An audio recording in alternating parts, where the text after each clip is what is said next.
Today's episode of the Star Local Media High School Sports Podcast is brought to you by Baylor Scott & White Sports Performance Center, athletes made here. The Sports Performance Center was developed with one goal in mind: to maximize human performance through movement and recovery. Their team of expert performance sports coaches and trainers will guide you to achieve your performance goals. That's the Baylor Scott & White Sports Performance Center, located at the Star in Frisco. This episode is also brought to you by Allen Dental Studio. Located off Bethany Drive in Allen, their office was designed with you, the patient, in mind, which means an excellent and enjoyable experience. From cosmetics to implants, you deserve a perfect smile, and Allen Dental Studio can make that happen. Also, don't want to leave out another longtime friend of the podcast, Texan Senior Residential Care Homes.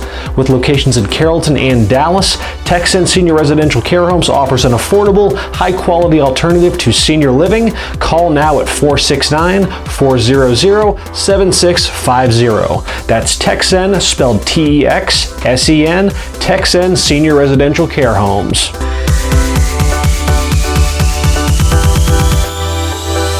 Welcome to another episode of the Star Local Media High School Sports Podcast. My name is Matt Welch, being joined by Brian Murphy, Devin Hassan, and Kendrick Johnson. Gentlemen, it is Monday, and as per usual, that means we got some high school football to talk about. We got 2 weeks left in the regular season, so we are right at the juncture of the year when it's time to start brushing up on those tiebreakers. Maybe comparing those head-to-head records as we inch closer and closer to the finish line with respect to the playoff picture and whatnot. So we've got 2 games left, 2 weeks left. And, obviously plenty at stake as far as district titles go, the playoff equations go. So we're going to focus primarily on that, for the teams that have been eliminated from playoff contention. Fortunately, you get laid to rest this week. So we will, we're just going to kind of bounce around. We'll start over in 6A. And Devin, we can talk about a couple of your districts because District 10 6A was certainly a high priority district last week on the podcast, with Sachse and Lakeview Centennial being named Game of the Week. Yeah, sure enough. That game didn't disappoint. Had a pretty wild finish. First off, I have to ask, was it a catch? I've seen 2 different videos. Mm-hmm. I've seen photos. You took one? You took a video too? Like a Zapruder-esque frame-by-frame depiction of it. You couldn't really get a good angle. Yeah. I mean, it was in the corner. There was one picture that was awful, and they were trying to prove their point. It was so blurry, and you couldn't even touch it. It is. It went out all weekend. Of course, everybody at Sachse says it was a catch. Everybody at Lakeview says it wasn't a catch. The one photo I did see, and they brought up the point. He did look like he had his arms underneath the ball. But again, you could probably show me 10 different videos and there wouldn't be conclusive evidence either way. How's it ruled on the field eventually?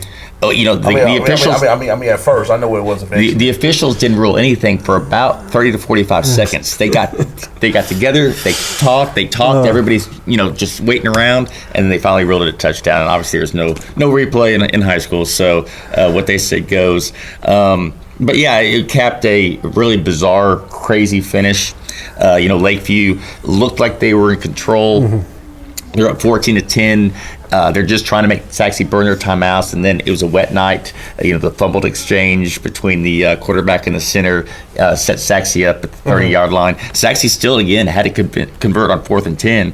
Credit to them, they did it, and that set up the play on 3rd down. So, it's that'll be one of those that'll be debated for quite some time, but certainly a huge win for Sachse because that allows them to stay in a 3-way tie for first place with Wiley and Rowlett. It's just so would Lakeview have had a chance for district title? Yeah, they would have been tied for first place. They were tied for first place coming into the night. Yeah, they're at 3-2 now. Full disclosure, Lakeview's my alumni. They won this title before I was in school. We got all sorts of 10-6A here because you got Lakeview, you got Sachse, you got Garland. So I went to Plano. We were just like 10 minutes away from Sachse. So I'm about to say you're closer to Sachse than Lakeview. Garland. Well, maybe not Lakeview, but. It's just, I can't remember the last time that we covered a district where it felt like so many small, the margin for error in this district is so freaking high now in hindsight. Just the bang moments, how many sequences can you point to since district started that have shaped this ice cream headache of a playoff picture right now? Well, yeah, there's 7 games that have been decided by 3 points or less. That's insanity. And Rowlett is the king of the close game. As again, they survived Garland 26-24. That's their fourth game that's been decided by 2 points or less. And they have a 3-1 record. No. It's a 3-1 record in that situation. They're 3-1. How can they keep getting away with this? They have 2 1-point wins, a 1-point loss, and then a 2-point win last week. So have they played South Carolina yet? Huh? Yeah. Oh, because they got the automatic win. Yeah, so like the way it looks right now, you have there's a 3-way tie for first place between Sachse, Rowlett, and Wiley at 4-1. Those 3 teams are 1 game up on Lakeview Centennial in 4th place at 3-2. And then you even don't want to rule out North Garland and Naaman Forest. They're tied at 2-3. It is like this one is literally going to go down to the absolute buzzer. It is, and I think you look at Sachse and Wiley. They each have South Carolina on their schedule. Yeah. Not to take them. South Carolina has been competitive at times, but it's just they don't quite have the horses just yet. So you kind of got, when you just look at the big picture, you got to kind of pencil those in as wins. Sachse, of course, has a rivalry game with Rowlett at the very end, which. Who knows? I think Sachse, is probably a little bit stronger, but it's a rivalry game. That game has gone, a couple of years ago, you just said Sachse would be a 4-touchdown favorite, and they had to come back from 14 points down in the fourth quarter to win it. Whereas, Wiley closes again with North Garland and South Garland, but that North Garland game is going to be dangerous. Wiley is, they beat Naaman Forest last week 14-6. That was a close game. Every game in this district has just been ridiculously close. And so I think if you just go by the projections as far as we're going to consider a favorite, I think you're looking at Sachse and Wiley finishing as co-champions. Rowlett is 4-1, but they have a nice buffer. In terms of, even if because they have a tough game against Lakeview this week. Yeah. And Lakeview could very well beat them, and then Sachse could very well beat them. But I still, at 4-3, I still think that they're in. That'd be 14 years in a row? Huh? 14 years in a row? Yeah, since 2005, they've made it every year. Lakeview, they close to Rowlett, and that game against Naaman Forest at the very end of the season could be in essence for the top or for the final playoff spots. North Garland, if they beat Wiley this week, who knows, because... Which I fully expect, just because what else would you expect out of this district, man? Yeah, because then they close with Garland, which is a winnable game. Yeah. And so then that puts them at 4-3, and then all the tiebreakers come into effect, and that's... I hope you're ready, man. Hope you've been and they have that 18-point cap, so... But again, every game's been so close that it's, a lot of math to be done in 10-6A. I mean, and we can get to 11-6A in a bit, because it doesn't look like that one has offered you any sort of reprieve at all, at least as far as those last couple playoff spots are concerned.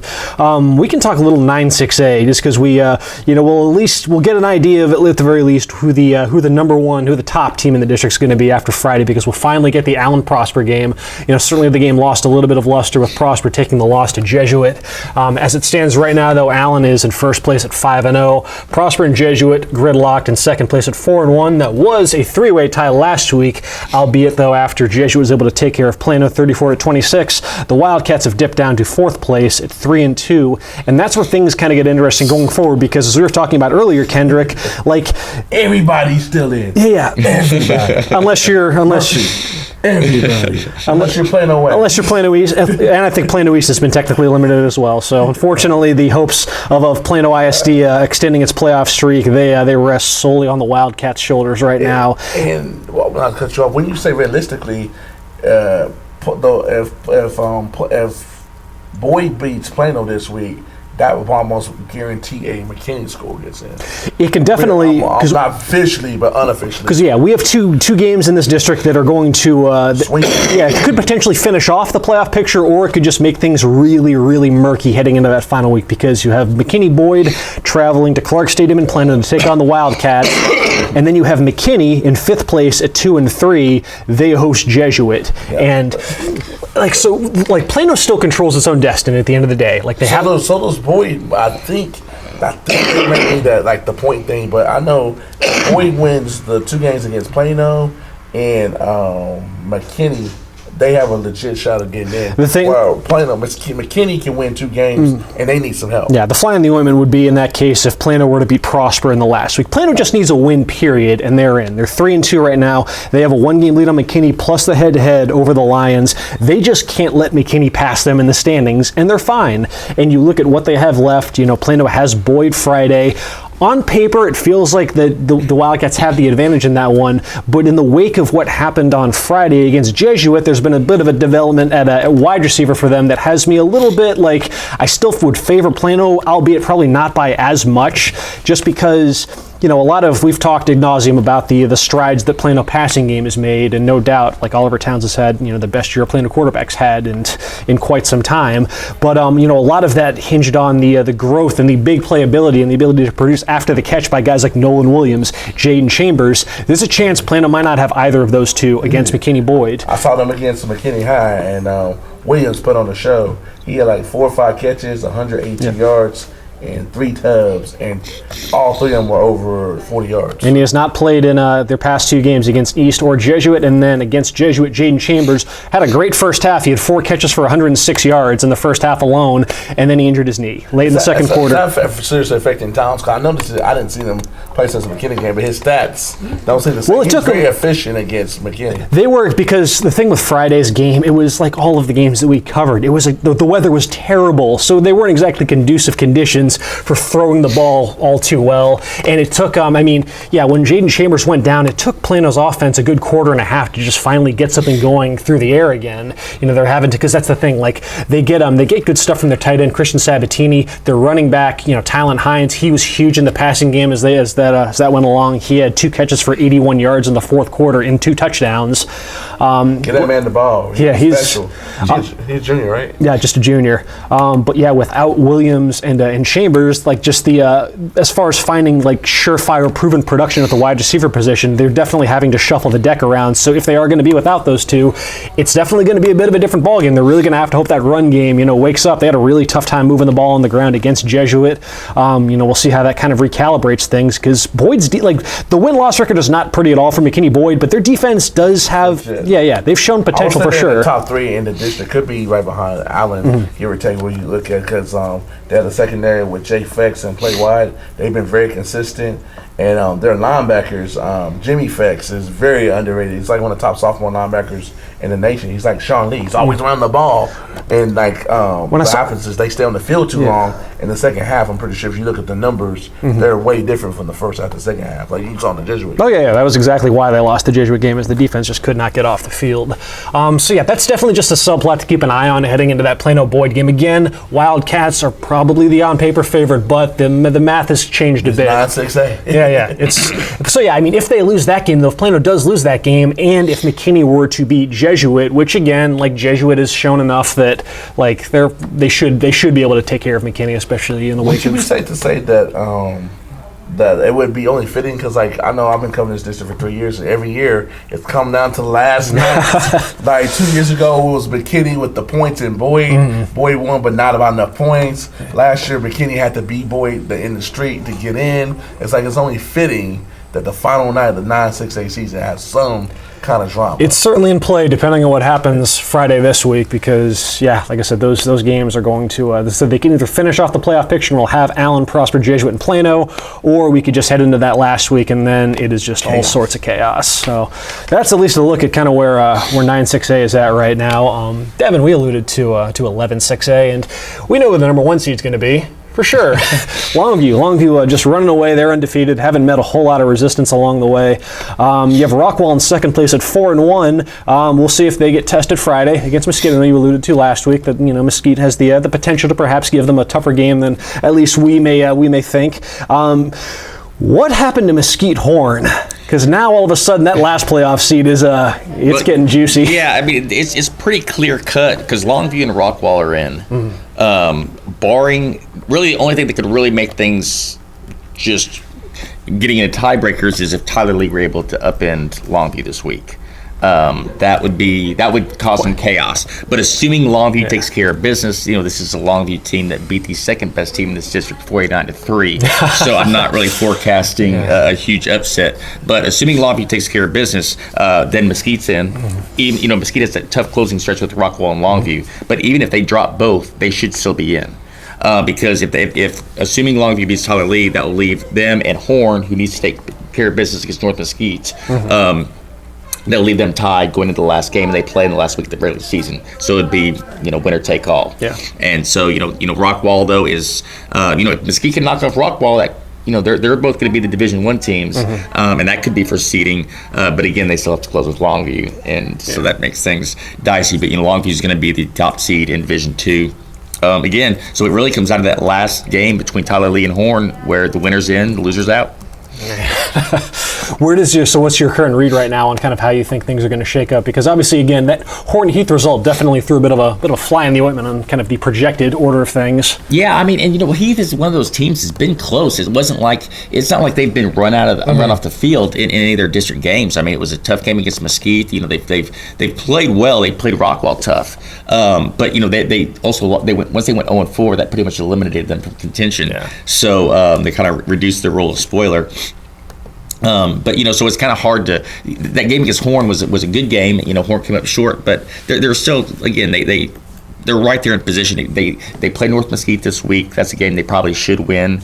And then it just comes out to Tyler Lee. And Tyler Lee's been a tough team to figure out. They had Mesquite. They had them all game long, and then the Skeeters rallied. They scored with 7 seconds left in a game that and I said it a couple weeks ago that even before that game I said this could be for the final playoff spot because Horn had already beaten Mesquite. And sure enough, the way it's shaping up now, that's when you look at it, that's the game that clinched a playoff spot for Mesquite, and is that furious fourth quarter rally. Let's see, we can close out with a look at District 6A as we have the Lewisville ISD schools plus Coppell battling for everything's still in play. We do know for sure that Marcus is they're still undefeated in district. They got the big dramatic win against Flower Mound last week in which they blew a 20-point lead and then they were able to muster one last touchdown there late to pull off a 34-31 victory over the Jaguars to return to the playoffs. And like we said, this is a team that missed the playoffs outright last season. It's just the nature of that district. You have 5 good teams, and only 4 of them can make the playoffs. We've talked a bit about Marcus and the strides they had made in the offseason as far as perhaps having their most prolific passing game in quite some time, and that certainly has borne itself out with Garrett Nussmeyer having a spectacular season. He's one of the leading passers in at the 6A level right now in the Metroplex. They're the transfer receiver that they got from I believe the Kansas City area, J. Michael Sturdivant, he had an awesome game against Flower Mound. Their defense has been solid too, one of the better defenses. I think they actually do lead the district in scoring in points allowed this season. They're legit, and they've got a chance to guarantee a share of the district championship with a win Friday against Irving MacArthur. That's the 2 marquee matchups though in that district though take place. You have Lewisville against Hebron, so we'll finally get to see who the likely number 2 seed is in that district, with both of those teams tied at 4-1. Lewisville, ever since dropping that first game of district play to Flower Mound in a game that they, again, were 12 seconds away from winning. So again, it's just crazy to think how, much like last year, the narrative on Lewisville could be completely different. They could be potentially going for, back-to-back district championships if they had just been able to catch some breaks there in the fourth quarter against Flower Mound. They've looked great ever since, albeit, they've played the 3 Irving schools and have done as expected to them. They do have a 35-10 blowout of Coppell mixed in there, so that's certainly meaningful. But they have a tough close to the season with Hebron this week, and then the Battle of the Axe next week with Marcus. With Hebron, they said they had the huge win over Flower Mound that got them back on track after having a rough showing against Marcus. But then they have last week they only scored 27 points against was it Irving Nimitz, I think? No, Lewisville had Nimitz.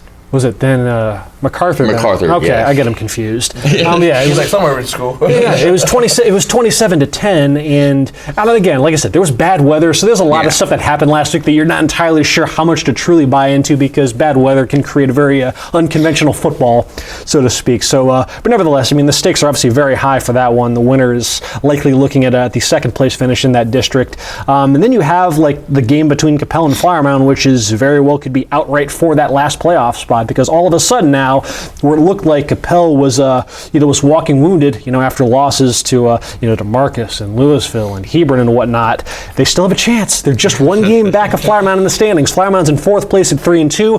Coppell's in 5th place at 2-3. They're tied with Irving MacArthur, also at 2-3. So you technically don't want to say they're eliminated yet, but they do have Marcus and Flower Mound to close. So that's like 9-6 if we get losses this week. Yeah, it's It's going to be wild, man. So yeah, all of a sudden, and now you have Flower Mound's offense had a really, really tough showing, at least protecting the football against Marcus. They turned the ball over 4 times, and Coppell's defense has shown some that they can be a little frisky. Like they took Marcus to overtime, lost 15-7. So keep an eye on that one, because what looked like we had our playoff, at least the 4 playoff teams all locked up between basically the Lewisville ISD quartet. But here's Coppell. They've still got a pulse, still got a heartbeat. So I'm anxious to see how that one plays out on Friday. That's just kind of a look at kind of where things are at right now with 2 weeks to go for our 6A districts. Still got plenty to talk about with 5A, including for our student athlete spotlight. Because wouldn't you know, Frisco Heritage had probably the best game in Frisco last week was Frisco Heritage and Frisco Liberty. This one went right down to the wire. What was the final score, like 48-45 or something? 58-55. Was it? That's crazy. An absolute shootout between Frisco Heritage and Frisco Liberty that included a game-winning touchdown for running back Cameron Rose. He had a huge game against Liberty, and he was the subject of our student athlete spotlight. Brian had a chance to swing by, talk with Cameron on his big game and the Coyotes' big win, and we'll see what he had to say after a word from this sponsor.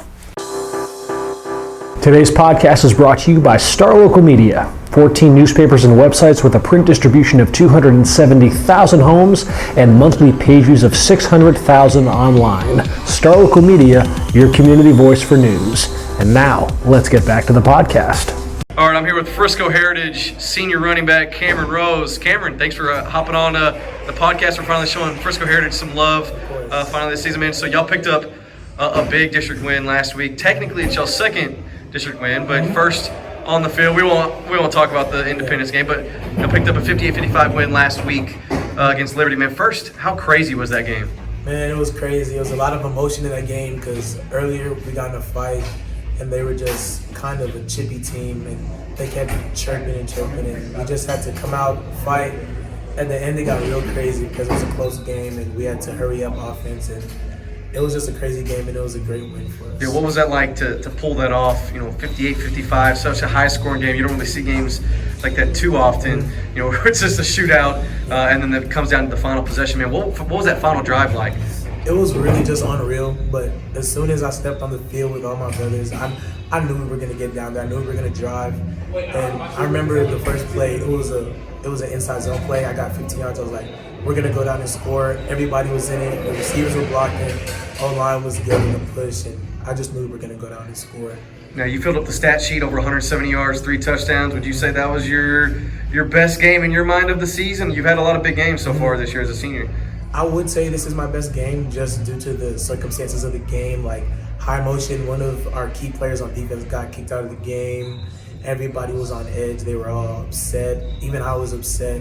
And because I usually can't keep my composure in past years, I haven't, but just to keep my composure and perform the way I did at the end is really why I think this was my best game. Now talk about your growth as a player, because you've been on varsity since you were a sophomore, correct? So I remember that as a sophomore, you were here when Amari Jones and those guys were here, and now they're gone. He's killing at Tulane, and y'all are a lot younger this year. So talk about your growth as a player, and then secondly, how your senior year has gone. I think that a huge thing that took part in my growth is just confidence. As a sophomore coming in with Amari, he took me in under his wing. He was a great teammate, but I just didn't have the confidence that I have now. I think maybe just due to like maturity and stuff like that, and I just feel like I wasn't a team player at first. Like I just cared about my stats and stuff, and I was running for yards. And as time progressed to now, I just run for my teammates because I love them and I've grown up with them for years now. That's just everything. Now talk about that leadership role you've had to step into as a senior. So many sophomores on the team that are making impact, or that are playing big impact roles. Y'all had a really good freshman team last year. I think y'all went 9-1 or something like that as a freshman team, and those guys are thrown right into the varsity. Talk about how you having to lead a bunch of sophomores on varsity. Well, first off, I know exactly how they're feeling because I was thrown right into the fire as a sophomore as well, and I just keep them level-headed. Like our sophomore running back Sean, if he doesn't understand something, like it's a complex concept or anything like that, I just help him out, show him what he needs to do, because I see a lot of potential in him, Easton, Zach. And one thing I do in practice is I just go hard. Like if it's a sophomore, I'm not going to take it easy. I'm going to go as hard as I can because that's what they're going to get on Fridays. So I just keep them in check, and whenever I was like a sophomore, junior, I led by example more than like vocal, but I've started to vocalize more, which is kind of tough for me because like I just like to sit in the back and just do my thing. But I know that I have to talk more due to the fact that I'm a senior and I'm one of the top players on the team. How would you describe your running style, and which NFL running backs do you kind of try and watch and try and emulate your game after? Well, I'm a bigger back, so I like to run downhill. I like to punish defenders. So 3 backs that I like to model my game after is Zeke Elliott, LeGarrette Blount from a few years ago, and then I like Alvin Kamara due to his versatility, and he's strong as well. So I never let one person tackle me. Because I remember saying that Earl Campbell used to say, back when he used to play, he thinks it's kind of like girlish for one person to tackle you. So whenever I get the ball, I just get downhill, and I just like to punish defenders. Now, y'all are still in the hunt for the playoffs. You know, a lot of teams are in that bubble from, you know, really 2, 3 to 7 really in the standings right now. One of those teams, y'all play against them this week. A win this week would really put y'all in a position to possibly make the playoffs. You know, how big is this game Thursday against Little Elm? It's a huge game. We just all have to come prepared because I know for a fact we can beat these guys. We just have to be more physical than them, and if we're more physical, I think we'll come out on top. Big thanks to Cameron Rose for taking the time to chat with Brian for our Student Athlete Spotlight as we continue to just kind of lay the groundwork for what's shaping up to be a pretty fun last 2 weeks of the high school football regular season. We've already talked some 6A, so let's shift gears, talk some 5A now, and we can stick right in Frisco ISD. A much-needed win for Frisco Heritage just to maintain pace in the playoff race there, which is, you got 7 teams that are still alive in this hunt. With we know Lone Star is going to be the top seed. You know, they're 5-0. They've looked great. So yeah, they're still doing their thing in first place. We're going to figure out some clarity as to who the second best team in that district is. We'll finally get the long-awaited matchup between the Colony and Independence. First off, Brian, just kind of just talk a little bit about that one, kind of how you're feeling heading into that game. 3 weeks ago, I thought Independence was the second best team in this district. Today, I think the Colony is the second best team in this district. Shout out to Coach Rangel. That's my guy. Coach Rangel, I just saw him Friday night. The first thing I go up to him, because I was out of town 2 weeks ago when they played Lone Star. Rangel, the first thing he says to me is, "Man, where the hell were you last week?" And I told him I was out of commission, but I heard all about it, and I got his rundown, his version of it. And they could have won, they should have won. But he had some high praise about Lone Star. I'll just leave it at that. But yeah, the Colony really wants the second seed. Rangel said a goal of theirs is, with Lone Star, like you mentioned, running away with that number 1 seed, and it doesn't look like anyone's going to beat them for a while. A point of emphasis for them is to host a playoff game. They want that number 2 seed. We know how good they are at Tommy Briggs Stadium. And that's they have the advantage in this one. Playing at home Friday against Independence. Independence, I mean, they were pushed up against the ropes by Little Elm. And Little Elm that win would have been huge. That if Little Elm would have held on, because now Wakeland, Centennial, Little Elm, and Heritage, they're all 2 and 3. Yep. But it's not as tricky as it looks, because Heritage is 2 and 3 because of the forfeiture. Really, they should be 1 and 4. Because Independence dropped the game, that's why they're 3 and 2. They should be 4 and 1. Really, this matchup should be 4 and 1 against 4 and 1. That'd be even juicier. But okay, if you look the rest of the way, Wakeland is 2 and 3. They face Centennial, who's also 2 and 3, but Wakeland should be the better team. They have more impressive victories. They're more talented. They should win there, and then they end the season with Liberty, 0-5 down there at the bottom, winless. You put up points. I saw them in person. So Wakeland, the Wakeland beat McKinney North earlier this year. They beat the brakes out of Little Elm, and they lost. Such a wild result now in hindsight. What Wakeland did against McKinney North. It really is. That was week 3 without their starting quarterback, Dylan Liable. Yeah, 4 touchdowns over 50. Yeah, Peyton Lewis, man, he's a stud. He did a great job. He was 3-1 while Liable was out. And then you look at Wakeland. Theoretically, they should finish the year 4 and 3. They should get 2 wins. Independence, they play the Colony, the 3 and 2, and then they close out the season, I think, with Centennial. Yeah, they close out with Centennial. That could put the nail in Centennial's coffin there. Little Elm, they still have to face the Colony in the final week of the season. They're 2 and 3, so that won't be easy. If they beat, they have Heritage this week, and that's no for sure thing, because they barely hung on to beat Liberty. Little Elm did. But if they beat the Colony, they deserve to make the playoffs. I don't see that happening as of right now, but And then you look at Centennial, like I mentioned, they have to face, these tough teams too. So Little Elm and Wakeland. So as of right now, I still think it's going to be Lone Star, the Colony, Independence, and Wakeland is what it should be.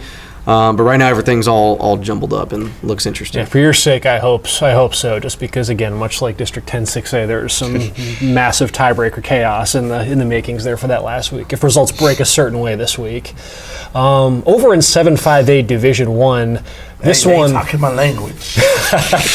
This one definitely got shaken up a bit from this time last week. McKinney North is guaranteed a share of the district title, regardless of what happens against Poteet. They are guaranteed a share. Third in school history, but I can tell you this: they've been talking about it from week 1. Oh, Johnson Damas told y'all that they were going to be in that district title. Johnson Damas.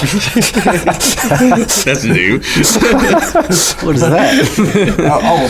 Because we had our off-season predictions. Oh, yeah. I told it was going to be Poteet and McKinney North for that district title. This wasn't ready for you to drop Johnson Damas. Can you change your Twitter handle to Johnson Damas? Yeah. That'd be awesome. but McKinney wants that outright district title. They never. This is the 20th year of the program. They have not got that, so they're still motivated for the Poteet game. But it's got to be some comfort to walk on that field, knowing you got the district title. And they just had they have a bye week this week, so they're feeling good in McKinney, but. John Tyler will be a problem. Their running back, I forget his name, Crawford. Catan Crawford. That guy's special. He's going to UT, and he can help that running back situation this year. He's that good. They need him. It was good to see him up close.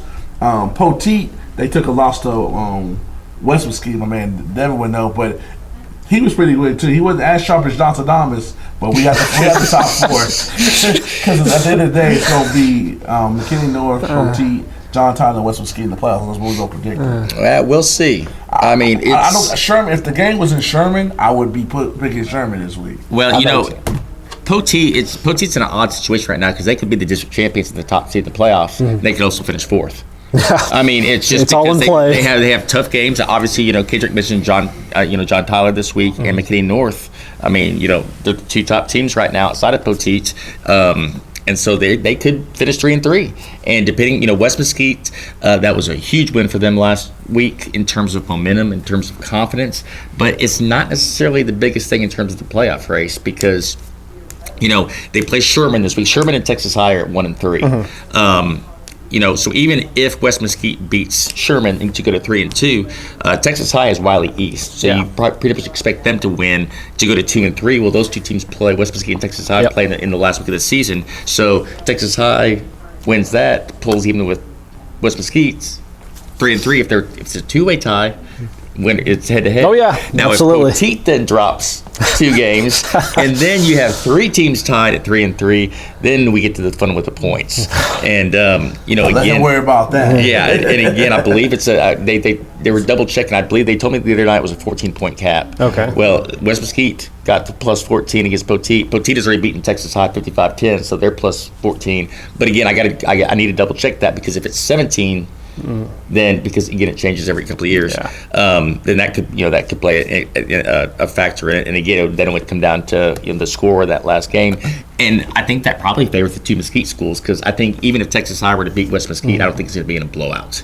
And so when they're both sitting there going into that potential 3-way tiebreaker at plus 14, I think that last game's going to be close enough to where the 2 Mesquite teams are going to come out in the end. With Poteet, it's really all about what is the status of running back Seth McGowan going forward. Because you did see in that game against West Mesquite just the impact of not having your best player and what that does to a team like that. And you know what? And Poteet they're still a good football team. And I kind of summed it up in my rapid reaction. The first drive of the game, they go 19 plays, 82 yards. They get down to the 7-yard line, and then they commit a personal foul. And it pushes it back, and then they can't get in these wet conditions. They missed the field goal. But they had the ball for 8 minutes, run 19 plays, and don't get anything. They had 15 penalties in that game, and every one of them seemed to come on 3rd and 1, on just the most inopportune time. So they really just shot themselves in the foot a lot. So yes, Seth McGowan was a huge difference maker, and hopefully he'll be back for those next 2 games so they can face John Tyler and McKinney North at full strength. But even if they don't, they still have their weapons. It's just they've got to eliminate the mistakes. So that was the one thing that just really did it again. And again, credit to West Mesquite. West Mesquite came out with a really good game plan. Even Ty Jordan, their starter running back, was really limited by Poteet, but they found other ways. They got creative and they made big plays, and that was the difference in that game. Just a quick rundown of those, I guess, the top 6 spots in that district. You have McKinney North all alone in first place at 5-0. You have Poteet and John Tyler tied for second place at 3-1. As you mentioned, they play this week, so we'll figure out some clarity there. You have West Mesquite at 2-2 in fourth place, 1 game ahead of Sherman, and Texas High tied for 5th place at 1-3. Brian, let's close this out with a look at 7-5A Division II, and I don't know. I don't even know what to say. So tell me this: whoever wins at that Lovejoy Denison game, do they get in? Yes. Okay, I was doing a little math. I don't know all tiebreakers. I was looking at one. The loser may not get in, but the winner gonna. Yeah. Theoretically, there's already a team like Braswell should already be in, and Lovejoy should be in based off tiebreakers over Reedy. So right now, the only way Reedy can get in. Braswell's the one over Lovejoy as well. Yes. So the only way now, just for Reedy's sake. They obviously need to beat Princeton this week, and then that's their final. No, next week they have a bye week this week, and then they close out the year against Princeton, and then they need Denison to lose their final 2 games. Yeah, just to kind of set the stage here. So we have a 4-way tie for first place with 2 games left, 2 weeks left in the season. You have Frisco, Denison, Braswell, and Lovejoy all gridlocked at 5-1. Reedy is in 5th place at 4-3. So whereas you're thinking, okay, 2 games back, that sounds like a death knell. They're not mathematically eliminated, but the margin for error is they have to win out. They have to. They should, at least in theory. They play Memorial and they play Princeton. But yeah, when you just go through and you calculate the record, the head-to-head records among those top 5 teams against one another. Like you said, yeah, they are the biggest proponent of whoever's playing Denison because they have to stay tethered to Denison at all costs, and that means Denison does have a very challenging close to the season. They play Lovejoy, they play Braswell. So it could happen for Reedy. Very well. It's not out of the question at all. But obviously Denison just needs 1 win, and among those final 2, and they're 2 losses, and they're in. Otherwise, yeah, you've got said Frisco, Denison, Braswell, Lovejoy. I hesitate to say that any of those teams have like a leg up over the other just because we have so many matchups that are left between those top 4 teams that are going to decide things. Let's see. This week you mentioned, Kendrick, Denison and Lovejoy play. Obviously going to be a massive swing game in that district. Speaking of Denison, though, that could be interesting because they could be the district champions. They could also finish 5th. That's insane. It is wild. Yes, it's very, very, very Poteet-esque in the manner of finishes for them.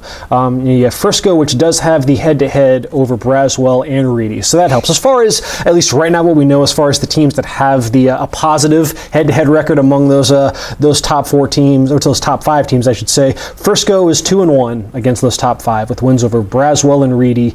Let's see. Braswell is also 2-1 with wins over Lovejoy and Reedy. Reedy's 1-3 against those top 3. So they've already. The losses, and it's crazy to think now in hindsight, like how different it could be if they could just catch a break in the 4th quarter. Yeah. in a couple of those matchups, but nevertheless, they've made their own bed, and their only path to the playoffs though is in a tying with Denison, because that's the only team among those top 4 that they did defeat. But they do have the easiest path to the finish line, whereas Denison and Lovejoy have very, very tough closing stretches. Lovejoy has Denison this week, and then Frisco next week. Everything is still in play, man. I hesitate to say that any one of these teams should be favored among the others for district championship, but this district has been everything and then some. We have no idea who's going to be 1. We have no idea who's going to be 2. We have no idea 3, 4. We have no idea. It could be so many different ways. It really is nuts. Yeah, we can't even use this team should win and whatnot. No. Frisco should take care of Memorial, and then Braswell should take care of Lake Dallas. But I don't know, man. Lake Dallas has been frisky in the second half. They made a really spirited push and gave.